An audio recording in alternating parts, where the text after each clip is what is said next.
Hey yo, it's another video, so let's go.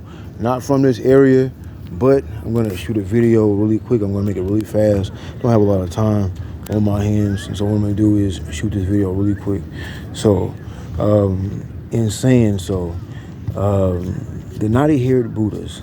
So the Buddhas, they have the original Buddhas you'll see with the hair or the locks, or what I call tendrils. Look up the word tendrils, not tip drills, but tendrils. Tendrils, tendrils. So I call them that instead. So I don't, you know what I'm saying? But anyway, I'm out here somewhere in an undisclosed location. I'll just say that. And I was heading my way to do some things. And the next thing I know, I see something. So when I see it, I was like, okay, it goes to show you. So what I'm gonna do is show you what I have. I don't wear it usually out on me, but I usually keep it on me all the time.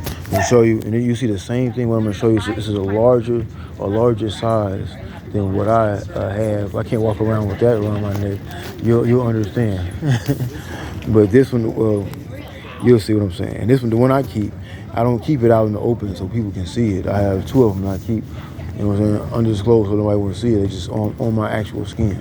So, but here it is. But it's just, if you ever see the movie Ong-Bak, and they took the statue, and the statue, the head, they took the head of the statue, and then so forget the guy, the movie Ong-Bak, you'll see it's like this guy here that he was fighting through the town. He didn't want to fight. His master told him not to fight, but then he had to get his hands on his town's Buddha head that they had stole from their town. Because they wanted to buy it from him, but they didn't want it to sell. So they came back and stole it at the end of the night one night. So then he had to go through this long journey to get back to the Buddha head or the Buddha statue for his town. Everything was getting depleted, but everything on the Buddha head, it wasn't the new Buddhas.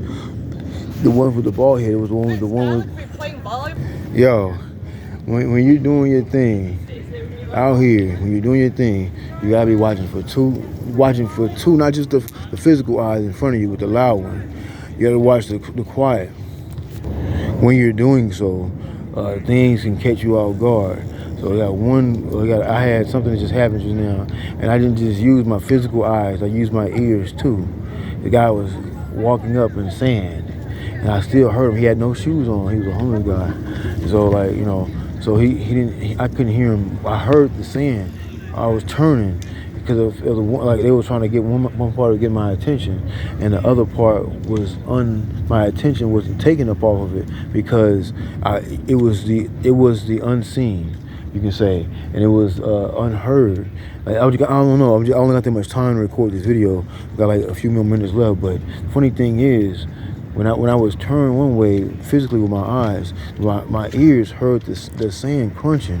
So but it was in sand though. It wasn't like sand on concrete, sand on sand. I turned, I looked, and it was a guy like I had something away from me that he probably could have tried to take it. But I focused. I used my one full sense, not all five senses, because one could fail you.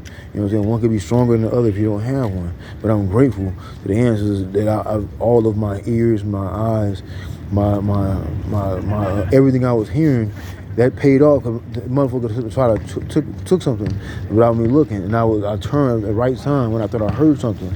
So as I'm saying, the unseen and the seen are very. You have to differentiate the two, because the unseen is way more powerful than the seen. The seen was the loudest one, where I could see, but the unseen was so quiet, and I was able to hear it because I'm in the dark realm. Hold on. All right. So I'm going to go ahead and show you what I have and what I see. Okay. Hold on. Now I'll never wear it out. Of where I'm from. I mean, like where I'm walking around, I never wear it out on my shirt. I always keep it under my shirt. But I wanted to show you the actual, the kinky and the coils on the hair, which is real actual hair, the same with this one. Hold on. And you can see the color of the head, and you see the color of this one. It's a blue color. Remember you ever seen the movie Avatar? You ever see the movie Avatar? And with that dark blue. Let me hold on. So you have the same thing with hold on. You have the same thing with the Knotty-Haired Buddhas and and also with Shiva sitting on the lotus. This is a lotus that this Buddha is sitting on. Where you'll see around the same area like Hoor-Pa-Kraat coming out of the lotus too. Also Hoor-Pa-Kraat, which is Heru, the baby with the thumb in his mouth, or the finger on the top of his lip, on top of his mouth, showing silent, learning more than you're actually speaking. But I'm gonna go ahead and cut this part short because a lot of things are going on. But yeah, that within itself, when you have Hoor-Pa-Kraats or Heru-Par-Kraats. I'm telling you, a lot of things be going on. I'm trying to get this video so it can be recorded without any exterior sound getting caught on, so the video information can get put out. All right, kill God daily, because God don't love highly melanated people. He hates it. I can prove it. I say,